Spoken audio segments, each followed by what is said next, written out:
Cerita dimulai di subuh buta. Yanti baru bangun tidur. Begitu membuka mata, Ucup sudah ada di kasurnya. Anaknya senyum lebar. Dia ngajak main air di kolam, pengen nyebur bareng ibunya. Yanti cuman diam. Dia bilang hari ini harus kerja. Ucup juga harus sekolah. Belum sempat mereka berdebat. Suara petir menggelegar keras. Yanti berjalan ke jendela. Hujan turun deras. Air di jalanan mulai naik. Tapi Yanti masih santai. Dia kira ini cuma hujan biasa. Dia lanjut beres-beres, masak sarapan sambil menghadapi tingkah Ucup yang usil. Di tengah itu ibunya menelepon, nanyain kondisi mereka. Yanti jawab tenang, katanya semua baik-baik saja. Sampai tiba-tiba Yanti mendengar suara air. Awalnya dia kira dari kamar mandi, tapi begitu menoleh,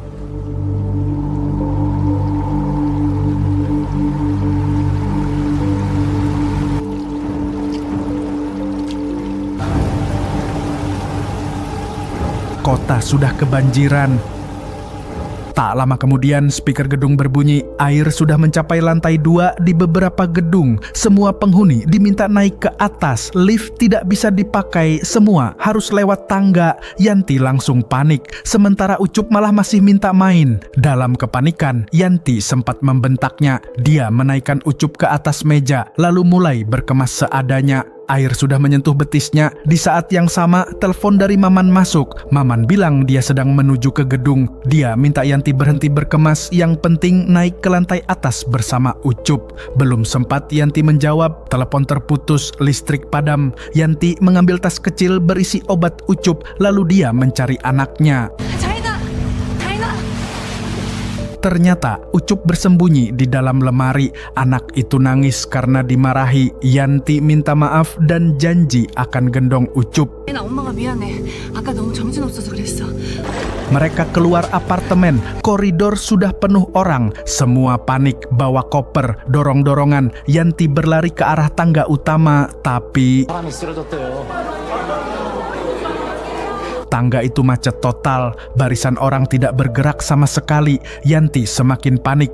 Dia berbalik arah, mencari jalan lain. Akhirnya, dia menemukan tangga darurat. Yanti mulai naik sambil menggendong Ucup. Di tengah perjalanan, Ucup melihat orang-orang terombang-ambing di air. Anak itu ketakutan. Untuk menenangkannya, Yanti bernyanyi pelan. Namun saat mereka naik lebih tinggi, jalan tertutup tumpukan barang.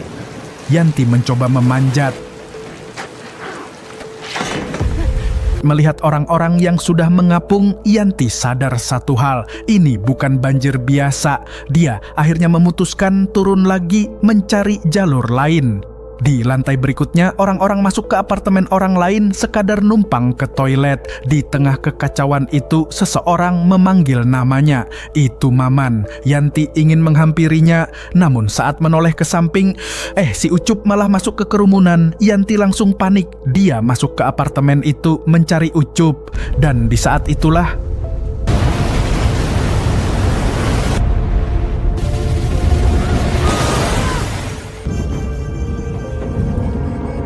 tas Yanti hanyut. Dia berusaha mengejarnya, namun tas itu terbawa keluar melalui jendela.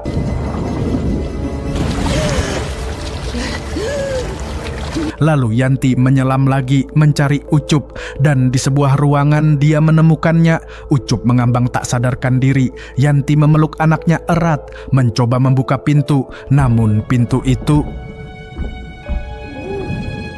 tidak bisa dibuka.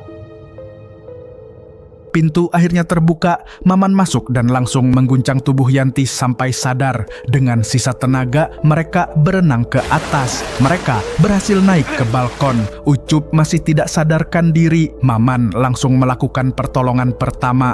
Beberapa detik kemudian, Ucup terbangun dan langsung menangis di pelukan ibunya. Maman lalu memberitahu bahwa helikopter perusahaan sedang menuju lokasi. Bukan hanya itu, dia juga menjelaskan sesuatu yang lebih mengerikan.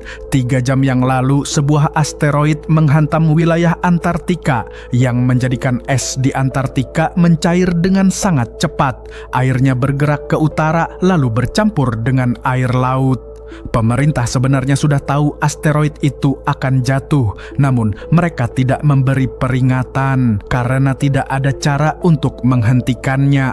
Menurut Maman, hari ini mungkin adalah hari berakhirnya umat manusia. 그럼 사람이 다 죽어요? Maman kemudian mengungkapkan sesuatu yang lebih besar. Perusahaan tempat Yanti bekerja bukan sekadar laboratorium kecerdasan buatan. Selama ini, pekerjaannya adalah bagian dari sebuah proyek besar. Proyek untuk menciptakan generasi manusia baru, ya gen manusia baru. 2 orang ditugaskan mengembangkan sebuah sistem bernama Emotion Engine atau mesin emosi. Yang ditugaskan adalah Yanti dan atasannya. Namun atasannya telah meninggal dalam banjir bersama anaknya. Yanti mencoba menjelaskan bahwa Emotion Engine masih dalam tahap uji coba dan sangat-sangat belum siap. Namun Maman tidak peduli, dia bilang tim lain sudah menyelesaikan bagiannya mereka terlebih dahulu. Tubuh manusia buatan sudah diciptakan, mereka punya kecerdasan, mereka bisa berkembang biak. Yang belum ada hanya satu, yaitu emosi manusia. 그쪽이 새 인류를 만들어야 한답니다. 개발한 사람이 전 세계에 딱 둘인데 Percakapan mereka terhenti ketika Ucup bilang ingin berak. Mereka segera masuk ke salah satu kamar terdekat. Saat Ucup di kamar mandi, Yanti minjam ponsel Maman untuk menelpon ibunya.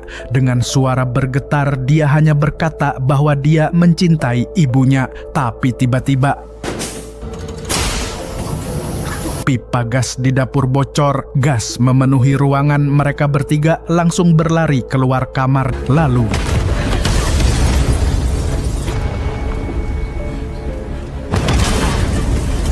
karena tidak ada jalan lain, Maman naik ke pagar balkon untuk memanjat ke lantai atas. Yanti mencoba mengangkat Ucup dan menyerahkannya ke Maman. Namun Ucup tidak mau melepaskan ibunya. Yanti kehilangan keseimbangan dan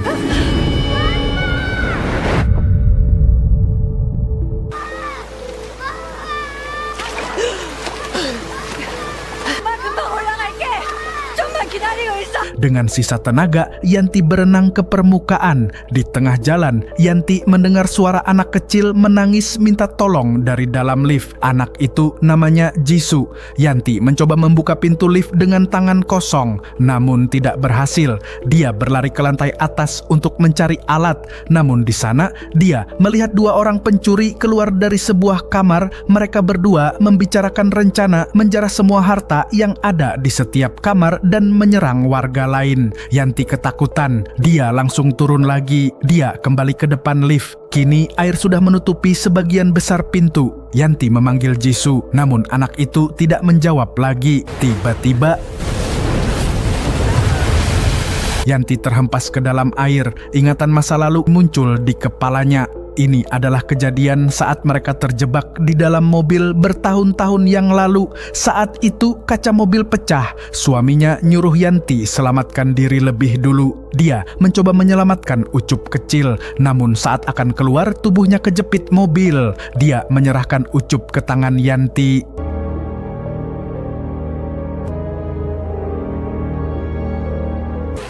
Kita kembali ke masa sekarang.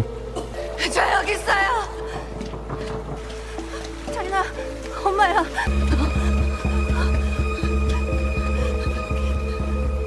자리나 좀만 참아. 누구세요? 저 죄송해요. 자리나, 눈 좀 떠봐.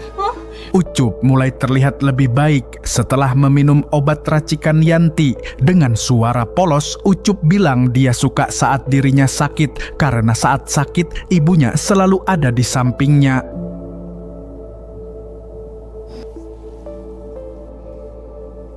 Saat mereka melihat keluar jendela, sesuatu yang aneh terjadi. Hujan berhenti, langit mulai cerah, matahari muncul seolah semuanya sudah berakhir. Tapi ini cuma jeda. Beberapa detik kemudian,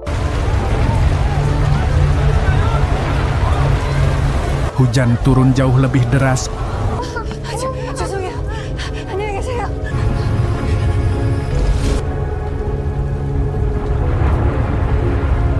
Air naik cepat, Menyapu lantai demi lantai, mereka bertiga berlari naik tangga secepat mungkin. Sampai akhirnya mereka berhasil mencapai lantai paling atas. Di salah satu koridor, Yanti melihat sepasang suami istri. Sang istri sedang hamil. Mereka minta tolong. Yanti refleks ingin berhenti untuk membantu, namun Maman menahannya. Dia minta Yanti terus berjalan karena helikopter sudah menunggu. Perkataan itu membuat Ucup bertanya pelan, apakah dulu ibunya juga merasa seperti itu saat mengandung dirinya? Pertanyaan sederhana, tapi menghantam hati Yanti. Emosinya pecah. Akhirnya Yanti mengaku dia takut jadi ibu. Dia merasa tidak siap. Namun satu hal pasti, dia tidak ingin kehilangan Ucup. Maman lalu bicara jujur, karena atasannya sudah meninggal, sekarang hanya Ucup yang tersisa. Dia adalah harapan terakhir proyek manusia baru. 지금 자인이 하나밖에 안 남았는데 Mereka tiba di atap gedung, helikopter sudah menunggu. Ini bukan lagi soal selamat atau tidak, ini soal pilihan terakhir. Maman membaca instruksi dari perusahaan. Prioritas utama adalah mencegah kepunahan manusia. Yanti harus dibawa ke laboratorium untuk menyelesaikan emotion engine. Tim keamanan memanggil Ucup dengan sebutan kode Newman 77. Mereka menarik Ucup menjauh dari Yanti. Beberapa orang menahan tubuh Yanti. Dia berteriak, menangis, memohon, namun tidak ada yang peduli. Maman hanya bisa diam. Ucup diborgol, disuntik hingga tertidur, rambutnya mulai dicukur. Yanti memohon satu hal, agar dia tetap bersama anaknya sampai mereka tiba di tempat aman. Namun jawabannya dingin. Tidak ada tempat aman, tidak ada yang akan diselamatkan. Semua orang akan mati di sini. Hanya Yanti yang boleh pergi. Beberapa detik kemudian, Maman Yanti menjerit, dunia terasa runtuh. Di hadapannya hal paling mengerikan terjadi. Kepala Ucup dibuka, datanya diambil, lalu dimasukkan ke dalam sebuah kotak.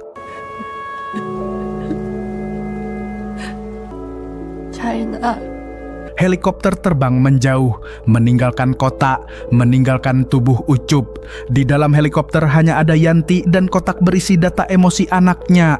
Di saat yang sama, badai menyelimuti seluruh planet. Dari kejauhan, roket meninggalkan bumi, membawa para ilmuwan terakhir, termasuk Yanti. Sebuah pesan diputar. Dalam 15 menit, ribuan pecahan meteor akan menghantam bumi. Sebagian besar kehidupan akan musnah. Para ilmuwan harus menyelesaikan proyek ini. Mereka sudah bisa mencetak tubuh manusia baru. Yang kurang hanya satu, emosi. Tujuannya sederhana, menciptakan seorang ibu dan seorang anak. Dan emosi anak sudah sempurna. Yang belum adalah emosi sang ibu. Dan disinilah arah cerita berubah. Yanti mengajukan satu usulan. Dia bersedia masuk ke dalam simulasi, sebuah dunia buatan, tempat seorang ibu akan diuji berulang kali, melindungi anaknya, menderita, kehilangan, sampai semua emosi manusia terkumpul. Saat pecahan meteor mulai menghantam roket, sistem akhirnya diaktifkan. Yanti terhubung ke mesin simulasi, dan di dunia buatan itu, Yanti terbangun di atas ranjang. Kali ini air sudah memenuhi apartemen. Namun panggilan telepon yang sama kembali datang. Maman bilang dia akan menjemputnya. Di momen ini Yanti sadar siklus ini terulang kembali. Para penjaga akan kembali mengambil Ucup. Dengan cepat Yanti mengambil obat. Dia memeluk Ucup dan memintanya untuk nurut dan jangan mengikuti siapapun. Ucup mulai nangis. Dia bingung. Dia bertanya, 뭐? 진짜해. 빨리 옆에 일로 와. Dia berlari menuju tangga, namun kedua sisi sudah padat manusia, tidak ada jalan keluar.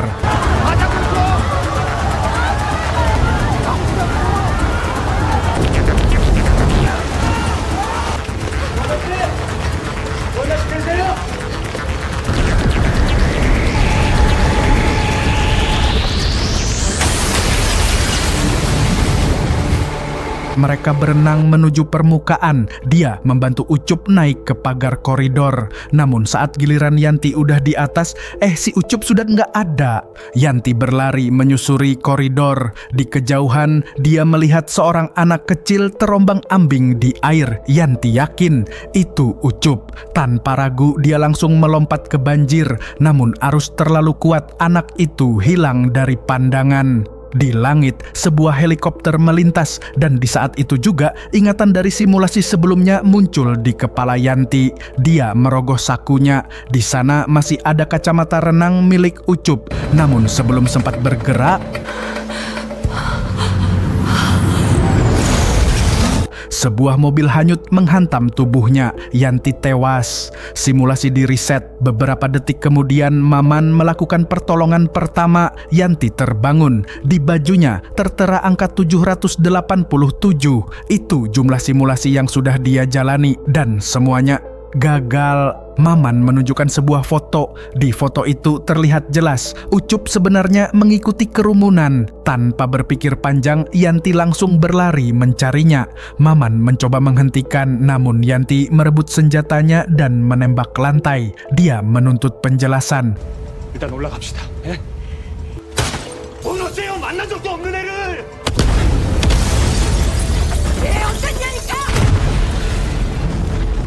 Gelombang panas menghantam tubuh Yanti. Simulasi direset lagi. Di simulasi berikutnya, Yanti hampir jatuh dari balkon. Maman berhasil menangkapnya, namun Yanti menolak ikut dengannya.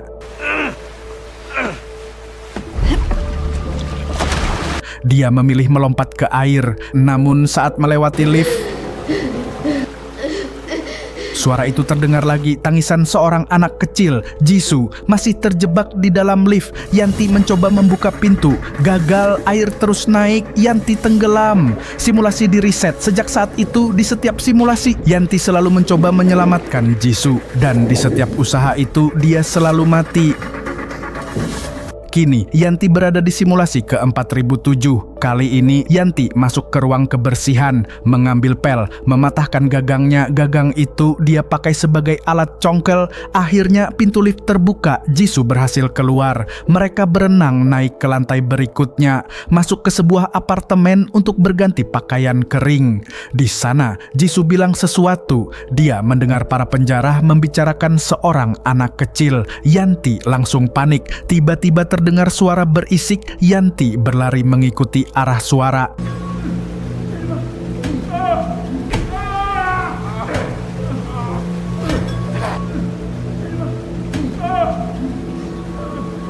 Para pria itu menyadarinya. Yanti bertanya tentang Ucup. Di saat bersamaan, Maman memanggil Yanti dari balkon seberang. Para penjara langsung menariknya masuk. Salah satu pria mencekik leher Yanti. Napasnya makin lemah. Simulasi hampir berakhir lagi. Namun tangan Yanti menyentuh sesuatu. Dia berhasil lepas. Namun penjara kedua langsung menyeretnya kembali. Mereka bersiap menghabisinya. Tiba-tiba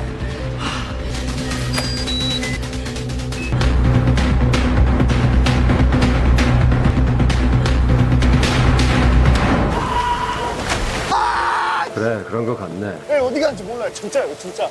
이 친구 어떻게 되는지 봤지? satu hal masih belum terjawab. Ucup belum ditemukan. Yanti mengajak Jisoo pergi. Dia bilang apartemen ini akan segera terendam, namun Jisoo menolak. Dia memilih tinggal bersama kakek dan neneknya. 구한다는 데가 알아서 데려갈 텐데.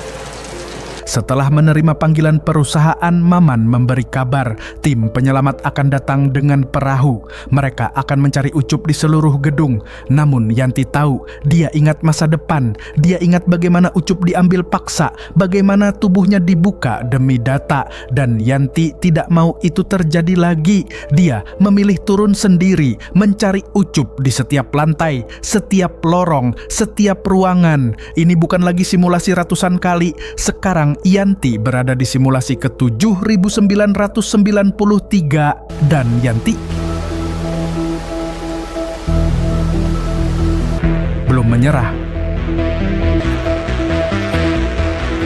Yanti terus menyusuri lantai demi lantai. Di kejauhan terlihat para petugas keamanan menembaki para penjara yang masih berkeliaran di dalam gedung. Yanti bergerak pelan. Di sebuah lorong dia menemukan dinding penuh coretan gambar anak kecil. Gambar sederhana, penuh warna. Yanti langsung teringat Ucup. Anaknya dulu suka menggambar bentuk hati. Dadanya sesak. Dia lanjut berjalan. Di salah satu ruangan, Yanti menemukan perempuan hamil yang tadi sempat mereka lihat. Kini bayinya sudah lahir. Sang ibu terlihat sangat lemah. Dia melepas jaketnya dan menyelimuti bayi kecil itu. Tak lama kemudian suami perempuan itu datang membawa air hangat. Pemandangan sederhana itu membuat hati Yanti runtuh. Semua kenangan muncul saat Ucup menunggu, saat Ucup merasa ditinggalkan. Yanti membuka ponselnya. Di sana ada ribuan gambar. Gambar Ucup sendirian, gambar Ucup menunggu, gambar ibunya saat dijemput helikopter.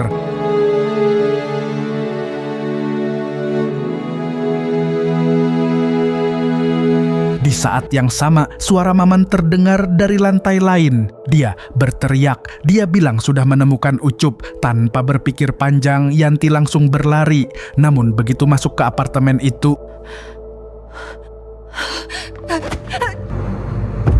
beberapa agen keamanan menangkap Yanti. Maman bilang mereka akan membangunkannya di atap saat helikopter tiba. Yanti menjawab pelan, "Dan kau Maman, kau selalu mati setelah tiba di atap." Saat itulah terungkap. Ini adalah simulasi ke-13.417. Para agen mendorong Maman keluar. Dan di momen itu, Maman mulai mengingat kilasan-kilasan yang sebelumnya tidak pernah ada.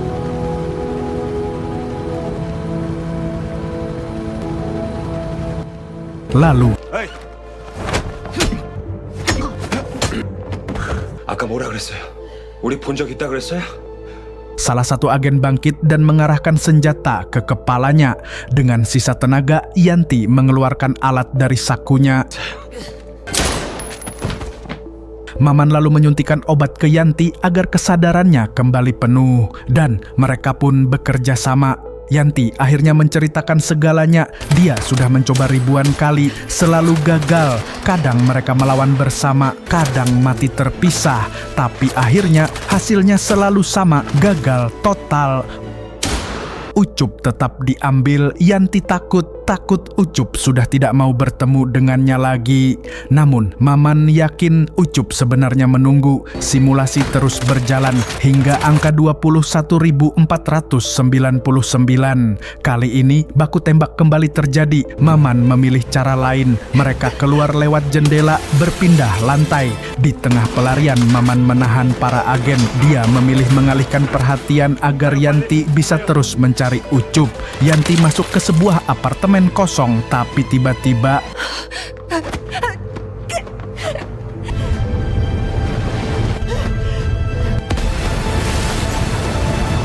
Yanti berhasil meloloskan diri. Dia berenang mencari Ucup, berharap Ucup ada di lemari, tapi Ucup nggak ada. Air naik semakin tinggi hingga akhirnya Yanti tiba di atap gedung. Di sudut atap terdapat lemari terakhir. Dia membuka dan di dalamnya Ucup terbaring tidak sadarkan diri.